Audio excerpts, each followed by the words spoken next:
Well, I don't know which best language for you. What is your best Um, language? English? no, Dutch is my best language. Uh, Parents hitting their children. I've seen everything myself. I've seen the bad side of Islam because I've lived it for so long. And it's really horrible to see it. So to a certain extent, most people don't even know how bad Islam is. And they have so So, many. like you yourself look like struggling with Islam for a while, and but you don't want to say I decide to leave it because it's kind of too much to do that. Like you are already listening to me and watching my videos, and Yeah. already you agree that this is no way this is from God. But you see here, here you need to take some change in your life. If you are convinced of something, don't wait. I mean, what the point? Just because my family they believe in the same Yeah, thing? I mean, it's because of my parents. I feel very sad for my mom because sometimes when I make a small hint, my mom is like I understand. 70 plus, I and I understand. cannot. Yeah. If I say something, she will think I am possessed by Satan or whatever, and she will just cry for days long. She will never understand.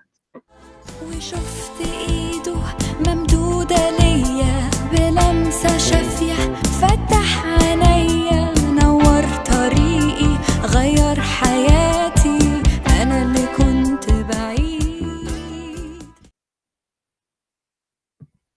This is what the Quran is saying. Proceeded from between the backbone, the ribs, meaning the backbone or the lions of the man. By the way, it says the backbone, not lions, and the ribs of the women, which referring to her chest. Let us see this guy here. Hello? Hello? You hear me now? Alaikum. I Walaikum can salam. hear you now. I Alright. fixed my microphone. All right, my friend. Muhammad, how I can help you, Muhammad? Yeah, so I've been listening to your YouTube channel for about a month, and I always finish the whole 1.5 hour or 2 hours that you've been talking about the religion Islam, and it seems that you are very educated, and I have done some research about you. It seems that you are very knowledgeable about the topic.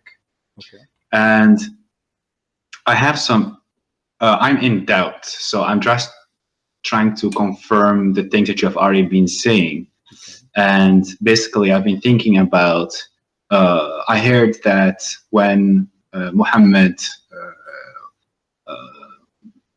made up the Quran, it never got written down until he died many years afterwards. Is this true? Correct. Because I can't. Correct.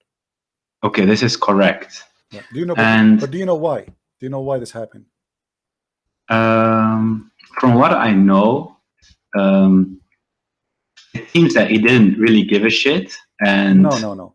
You see, in no? chapter, let us use a good words, the good language. Okay, sorry. Chapter Excuse me. 75, chapter 75, verse number 17. It says, Yeah. Inna alayna jam'uhu wa qur'anahu. Allah said, supposedly, that it is the duty of Allah to collect the Quran and to recite the Quran, not the duty of any human being. This is why, in the beginning, the Muslims, they never collected the Quran, because simply this was really the duty of Allah. Okay. That's very interesting. Yeah. This is the first time I hear you talking about it as well. I don't Well, I know don't for talk sure. about everything I know, my friend. I'm like, go to the library.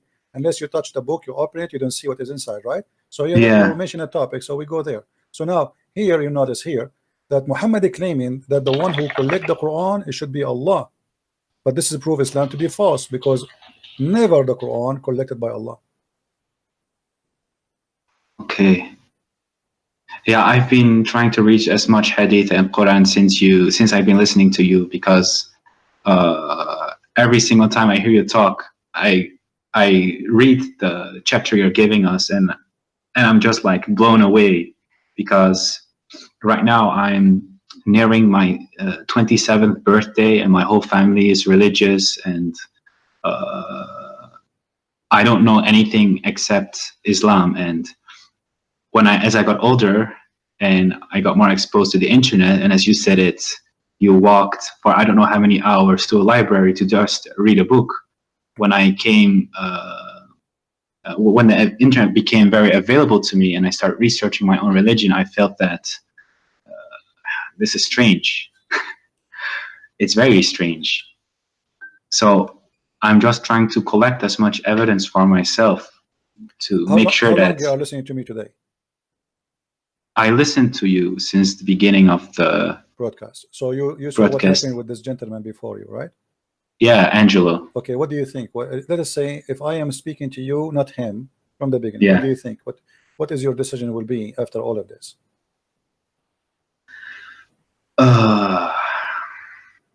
It seems that every single thing that you point out is accurate.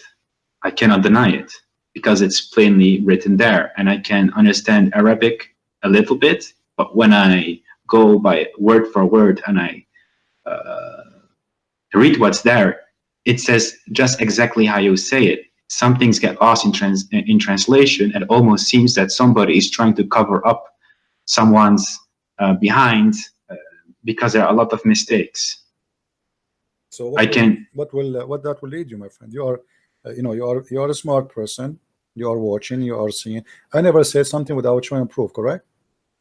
Yes. And all is from Islamic website, Islamic translation, Islamic print, Islamic reference.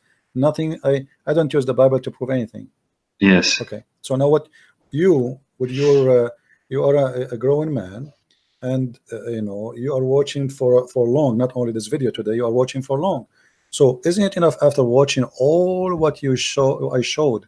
Isn't it enough to prove to you that Muhammad, there's no way he's from God?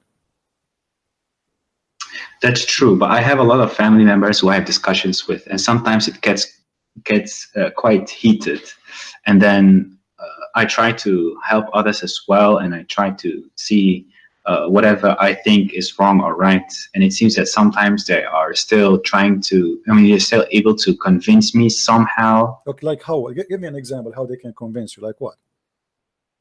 Like they say that some things are very hard to understand without the tafsir, but when I look at the tafsir, it seems that it's also rubbish.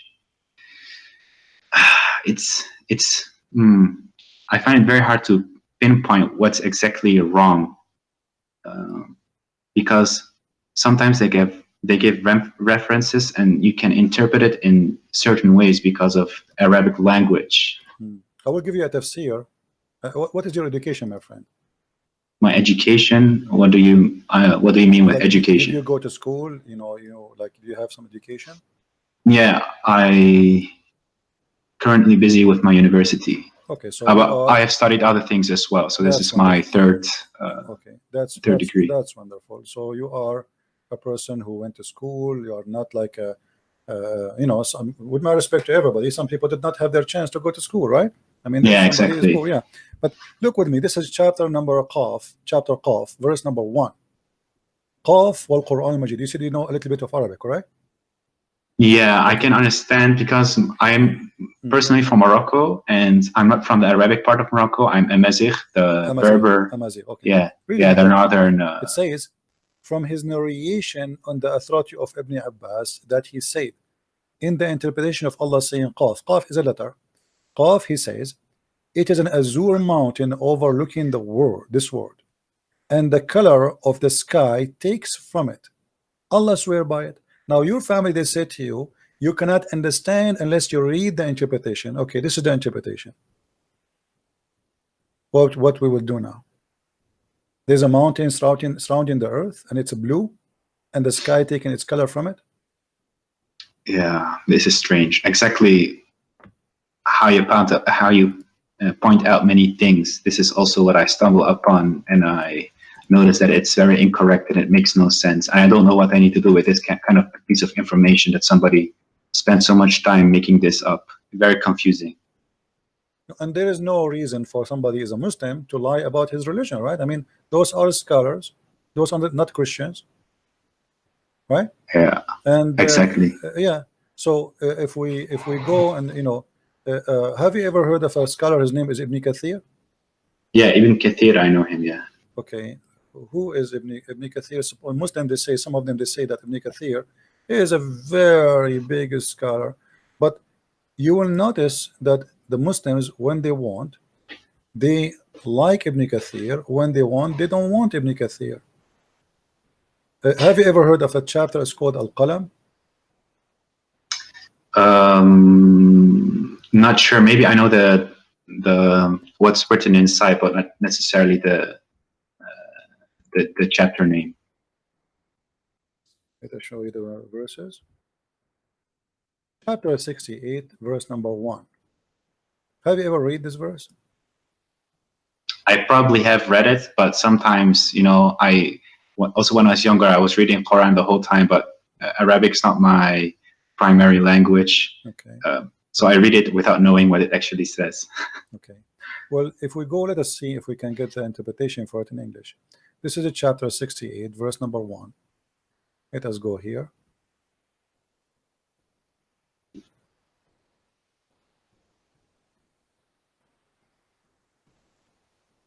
Always take into your consideration that Muslims, they are not giving you a correct, let us say, an honest translation. Ibn Kathir in Arabic is not the same as in English. If we read here, it says, by the pen, apparent, meaning that he's referring to the actual pen that used to write. But here there's a verse before it says, Qaf, and the similar to them from the individual letters that appear in the beginning of the Quran chapters. This has been discussed in length previously, and there's no need to repeat. When you see the translator, they say that it's mean he is hiding something. Let me show you what he is hiding. This is Ibn Kathir in Arabic.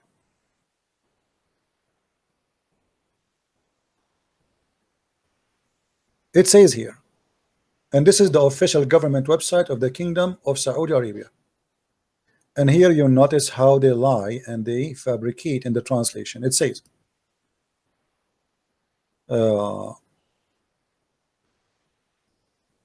نون هو حوت عظيم على تيار الماء العظيم المحيط. Do you understand what I'm saying, or you don't?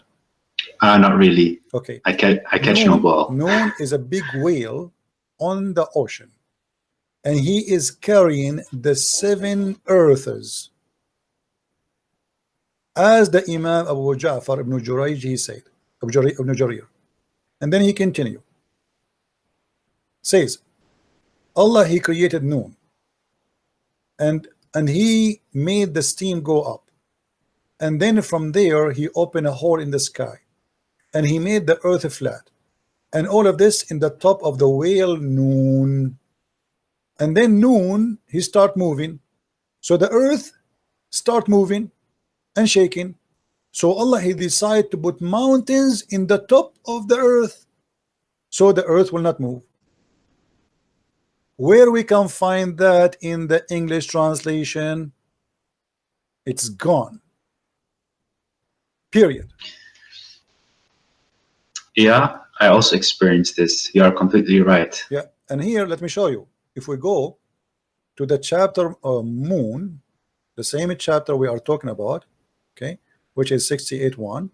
If we go here,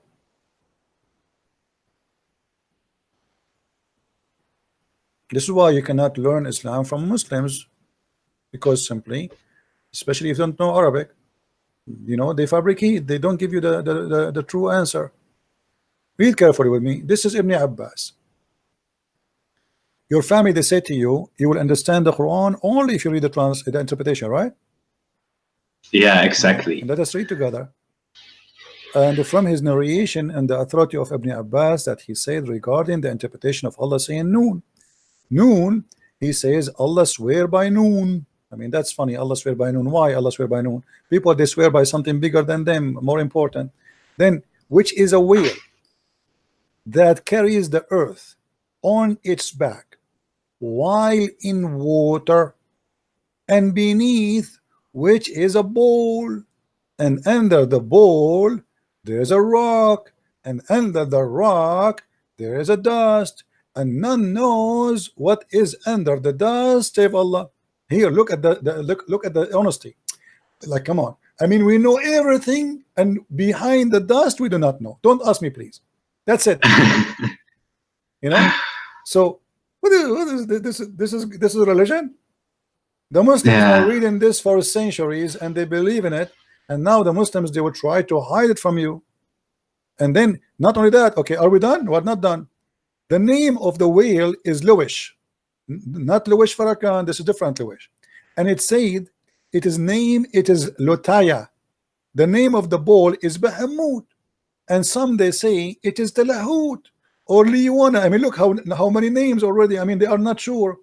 And the whale is in the sea called Adwad, and it's like a small ball in a huge sea. The sea is in a Hollywood rock, whereby there's 4,000 cracks. Amen. They knew even how many cracks there. And until now, science could not dive to the deep ocean, but the Muslims, they dive already, and they count the crack in the ground. And then from each crack, water spring coming out from the earth. And it's, are we done? No, we are not done. And it's also said that Noon is one of the name of Allah. Like, what the heck? A second he was a whale, now it's a name of Allah. I'm writing this down. This is the most interesting bedtime story I've seen past months. I've been listening to you. Well, my friend, keep listening, and you will hear every day a story. Islam is nothing but a madness. And you know, look, I mean, the story continue, but you see how they hide in the translation in Ibn Kathir. In Ibn Kathir in English, we cannot find this. We can find it only in Arabic. So you need to ask yourself, why the one who translated the interpretation, he did not translate? Because it's very embarrassing. This is obviously, it's very embarrassing. So we cannot translate that to you, otherwise everybody will laugh at us. Yeah. Oh my God, man, this is like a whole new level of stupidity. I mean, most of the time I lay in my bed and I hear your stories, and I'm close my eyes, I off my phone, I can hear you talk, and I laugh sometimes because it gets so hilarious. But the more I keep digging, the more I feel that there is no. So my friend, you just called Islam stupidity. So why you don't say I am out of Islam? Yeah, I think I just needed this confirmation. Okay, so I think I don't feel Muslim at all. So can you say I am out of Islam? Yeah, I can say it. I'm out of Islam, definitely. My friend, that's beautiful. I'm so happy for you. Very happy for you. Thank you. Now I want to ask you a question. What do you think about Christianity? I mean, I studied a lot of science during school, and I have my own questions regarding God. I don't know if there's a God. I don't know if there's not. I'm not decided. I'm not atheist or whatsoever. Okay. But there are so many religions. So to me, it feels like, did somebody create our universe, and so on and so on. I just don't know the answer, and I'm searching for an answer. Sometimes I feel that I have no connection to God. Sometimes I feel there is a higher power. My wife is Christian, and I always respect her religion, and I respect Christianity way more than Islam because it's way more peaceful.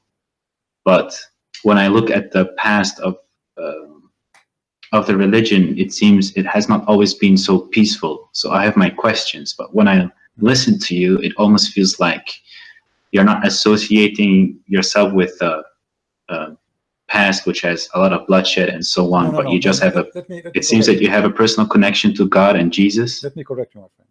You see, okay. Always when you understand history, you cannot just read about it. You have to live the history. So yeah. If they say to you, there is a history of a blood, and then you say history of who? Is that history of Christianity or history of Christians? So there's a huge difference. What if I show you now history that Christian Prince was in jail? Are you going to judge Jesus because of me?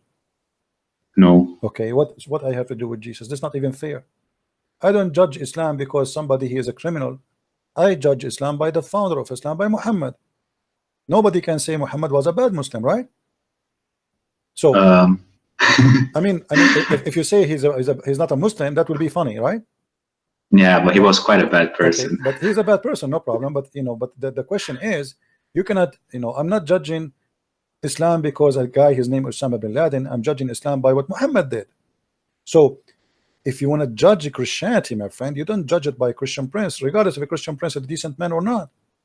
You judge it by the Messiah himself. And here I say to you, do you find a better name than his name? Do you find better teaching than his teaching? Do you find better wisdom than his wisdom? Do you find more, truthful, loving, and same time extremely wise than him? So as long as you go to school, let us practice one sentence of Jesus. He said, love your enemy. What do you say about this sentence? Sounds quite nice. I find it very hard myself to hate somebody because it's so bad. It feels so wrong. Yeah, but and you always, listen, listen, yeah, he's your enemy. He is your enemy. He's already your enemy, and he says you love your enemy. And look what that will do. If every single human being practice one sentence of Christ's teaching, you say that Christianity is religion. Christianity is not religion. It is not. Christianity is a belief in the mighty God. It's not a religion. You love your enemy, and I love your enemy, my enemy. And every one of us in this earth love the enemy. There's no enemy left. The earth became heaven. So the message of Jesus to us is to live in heaven right now, not even tomorrow. Yes, there is heaven to come, but if you believe in Jesus, you can be in heaven. Because when you love your enemy, and all of us, we love our enemies. We do not need a police. We do not need an army. We do not need, because everybody became a loving person. A loving person will not steal. A loving person will not kill. A loving person will not rape. A loving person will not allow somebody to die hungry in the street. He will not be greedy. Just one sentence of the teaching of Christ can beat all the wisdom and the wise man in the world. One sentence can solve the problem of all mankind.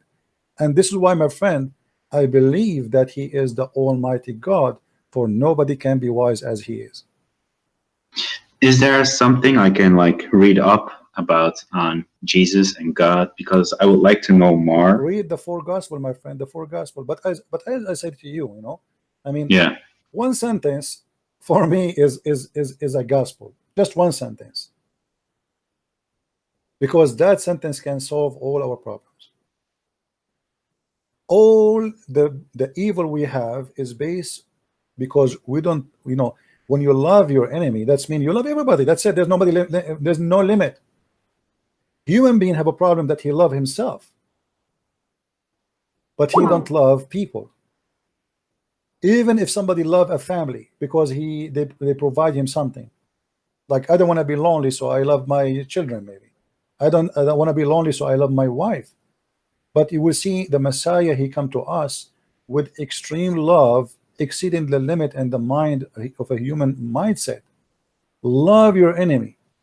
So we live in our world with love, and then love will come back to me. Because if I love everybody, then everybody love everybody, which means including me. I'm a winner. You know what I mean? Yes, I understand. But then on the other side, I have some atheists saying things like, but how can a God be so powerful? How can he make a stone bigger than himself that he cannot even carry? And if he cannot, then he's not the strongest, and so on. You see, this is because of their ignorance. Because Jesus, when he carried the cross, Jesus, he come to us as a normal human being, as a man. But in the same time, isn't it the Bible says that Jesus, he was controlling the nature. Jesus, he healed the blind. Jesus, he resurrected people from death. So they remember only that thing he cannot carry. So why so what? He is coming in the form of a human being. As simple as that. The flesh of a human being. He did not come as what they want, Batman. If Batman exists, that is God. I mean, so he is coming in a form of a human being. Yet he do what no human being can do. So the silliness of some people sometimes that they pick up their cherries from all the story of Jesus. You remember only this one. If you want to be fair, remember the rest. Then I have another question. I understand your point. I absolutely do. Okay. In what form does God come? From what? In what form? What form? In what shape? In Christianity, God is a spirit. So our God, he can come in any form he wants, because simply he is God. He's Almighty. That's why we call it. What the word Almighty mean? Do you know? Yeah. The best there is. No, he can do whatever he wishes. So he can come to us as a man. Actually, the Bible says when the Messiah, he was baptized, they saw like a spirit in the image of the shape of a bird, and they heard a sound say, "This is my only begotten son." So God, he can come to us in any way he wants. God, he came to Abraham as a man, and Jesus says, "Before Abraham, I am, and Abraham knows my day." So he came to Abraham as a man, and why not? If God cannot come as a man, he cannot be God anyway, because if he cannot be something, that means he is limited. You know what I mean? I understand. It sounds way better than what Islam has to teach when it comes to him having hands and sitting on a The chair. Quran says how Allah can have a son if you don't have a girlfriend. Yeah. So Allah saying he cannot have a son because he don't have a girlfriend. Our God do not need a girlfriend to have a son.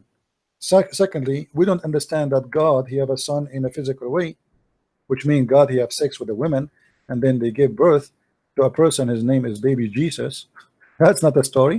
So the Quran always speak in a let us say in a very poor IQ, you know, very poor IQ. Like you can tell that the one who is making the Quran is did not even go to, you know, the Muslims, they say that Muhammad was illiterate, right?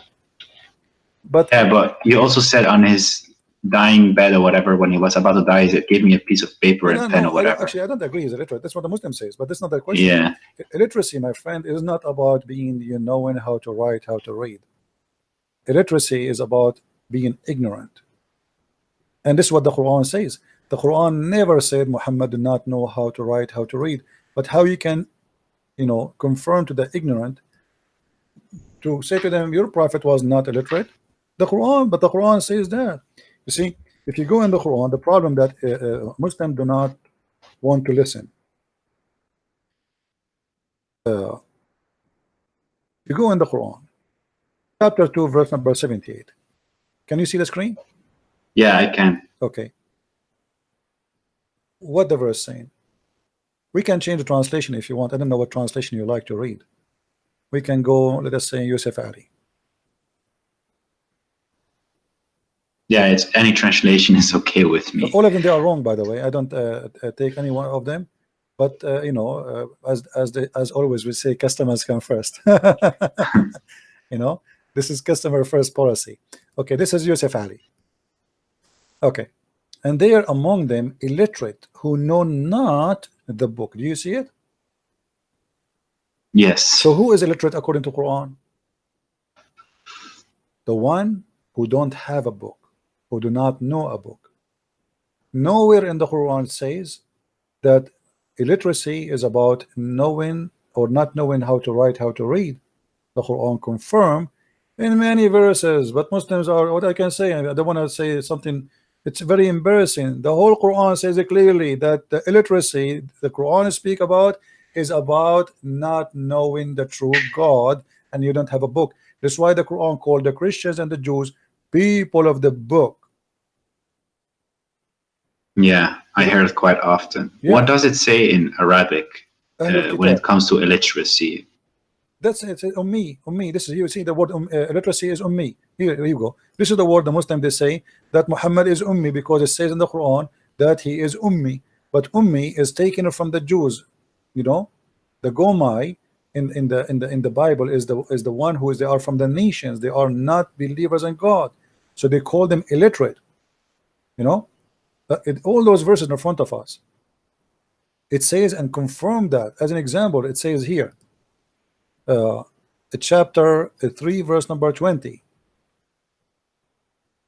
they say, and say to those who were given the scriptures, the Jews and the Christians, and those who they are illiterates. Do you see it? Yeah. Why they are illiterates? Because they're Arab pagans, they don't know a book. So here we can confirm that what the Quran and Islam teach about illiteracy is about knowing God. But those funny Abdul, they don't want to listen. So when I debate them, I say, okay, you want to say your prophet is illiterate? No problem. But I can't do, I give up. You know, it's like somebody, he want to prove to me that his prophet is a donkey. Okay, I agree with you, no problem. Illiterate. At the end of the day, he's illiterate because he is illiterate about the Bible, he is illiterate about God, he's illiterate about everything. And yet he claimed that he is the most knowledgeable person.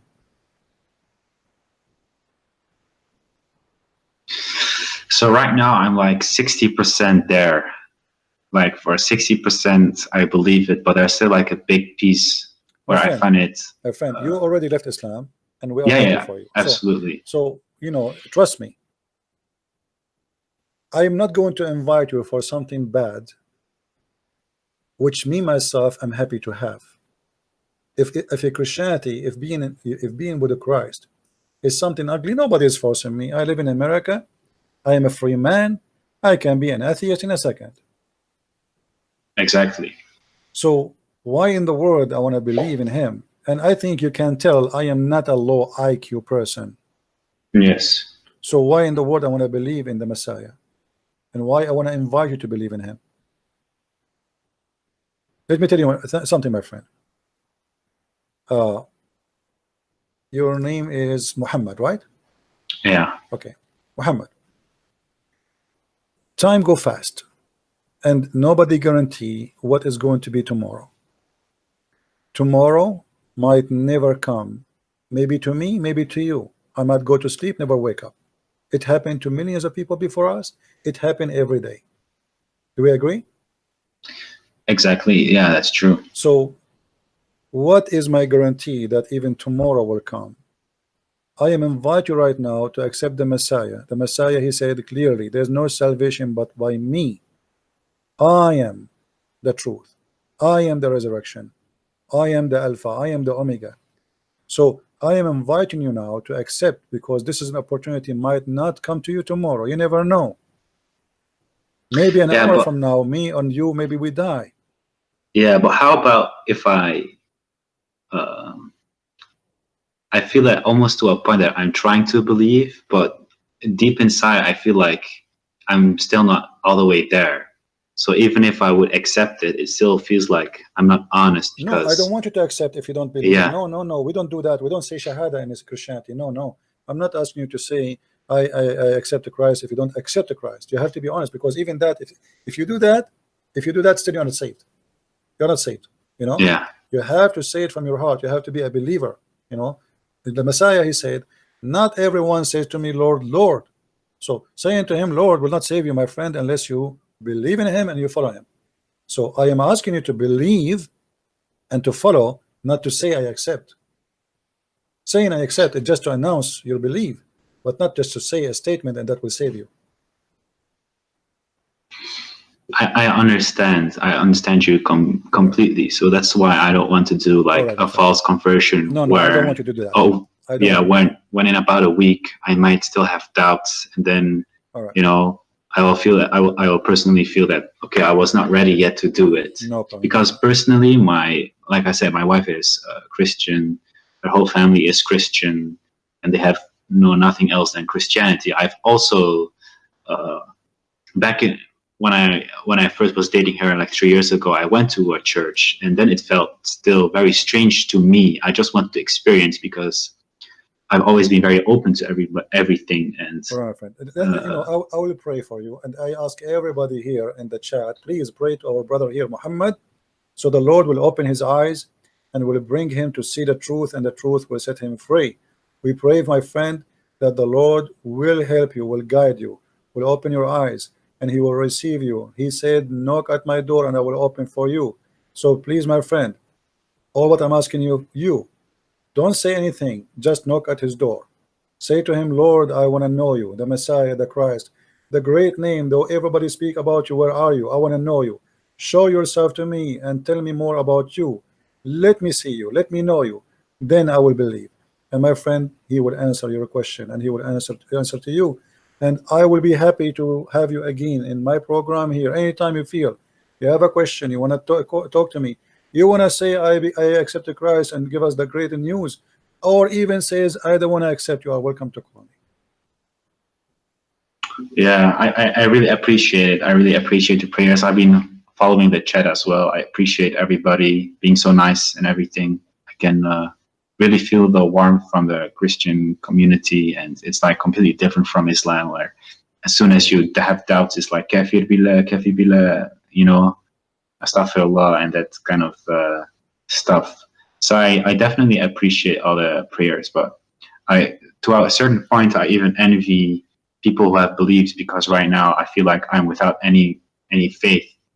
And like I said, I've always been searching, because sometimes I lay in my bed and I'm thinking, what is this all for? And it makes no sense. But then I'm thinking, I can just live my life and be happy. But right, my friend, there's always I'm happy for you.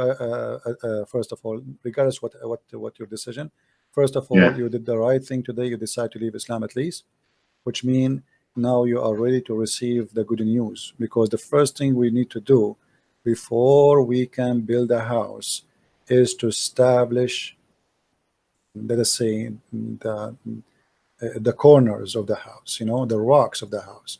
And the rocks of the house cannot be built on sand. So now you got rid of the sand, and now you are seeing the rocks. So now you can build. So we prayed for you, and everybody is praying for you.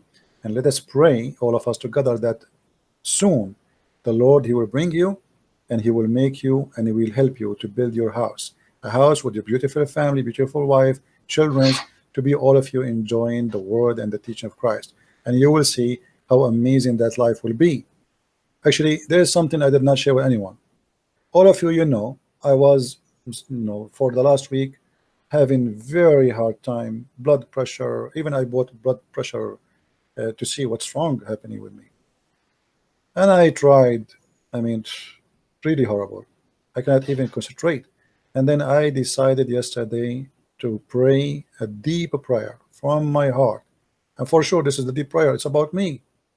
I said, Lord, I need my head. I'm using it. Please help me. And I woke up as if nothing happened in my life, as if I have no pain, as if, as you see, I'm speaking now for how many hours? I just made a prayer, and the Lord, He always is there. For sure, some people, they might say to you, there's many people, they pray. The Lord, He always acts in a mysterious way. When you speak really from your heart, when you are a person, especially if you are his servant, if you are His soldier, if you are a person not asking for yourself, then the story is different. So don't think about yourself as much you think about what is right. Think about what is right. Say to Him, Lord, please show me what is right. It's not about you. It's not about me. It's always about what is right. Absolutely. If there's a God, I would absolutely want Him to guide me and achieve the most I can in my life and make as many people happy around me as well. And from my profession, I'm a social worker. Helping people is the only thing I do. So it's a nice feeling to help other people and to pray for other people as well. But the last time when I experienced such thing, when I was still religious, because then I still believed in some kind of God, and now, like I said, I'm still searching, and I really hope I can find God, and I will. My friend, I will be happy to receive. I'm not going to, because I feel like I'm putting pressure on you. I don't want to do that. So, no. I don't feel any pressure at all. Sometimes when I hear you talk to people, maybe they feel pressure to immediately convert. I don't feel that. I'm very outspoken, and I always try to be honest. And I also heard you yelling, Abdul. It's okay, for me, it's maybe funny, but for you, you're having high blood pressure. Then I also feel very sad for you. But I completely understand your point, and I think this is also the right way for me to be deciding it by myself and coming to a conclusion by myself. All right, I agree with you, and I will be happy again to hear you soon. Let me know if you need any help. And with this, I will say good evening or good night for you, and I hope to see a good news from you soon. All right. Yeah. Before you go, I advise you to start reading the 4 Gospels. Just read them. But when you read the Gospel, my friend, try to read to know, not to judge. Which means try to learn. I'm learning now about who is this Christ, what He's talking about. So open your heart and don't be a person who is like consider this as a book of a novel, or this is not. So you have to read it in very special way, and try to live the story, not only to read the story. It's like, try to make it like as if you are watching a movie, and you are in the movie, not a person who is standing in front of the screen. So try always when you read something, the Messiah, he said, try to imagine yourself, you are between those audience, and then you can understand better. Okay, I will absolutely do that. All right, my friend. Thank you very much for calling. Then I have one last question. Which language do you recommend me to read it in? Well, I don't know which the best language for you. What is your best language? English? No, Dutch is my best language. Then you read it in the best language, because you have to understand it perfectly. Always translation, by the way, is going to give some limitation, but with the help of the Lord, will be good. Is it possible to find it in the original scripts? Because you have to read it, and then you don't speak the language. Do you speak Hebrew? Do you speak Greek? No. But I know people who can, though. Yeah, but it's you who's going to read it, not them. Yeah. You know, so it's better to read it in the language, best language for you. Okay. And Christianity is not like Islam. You have, like, they pray in Arabic, but yet you don't understand Arabic. I mean, you can pray in any language you want. You can pray even without saying any word. It's almost like Allah only understands Arabic. Right, because this is the God of the Arab. It's an Arabian religion. Yeah.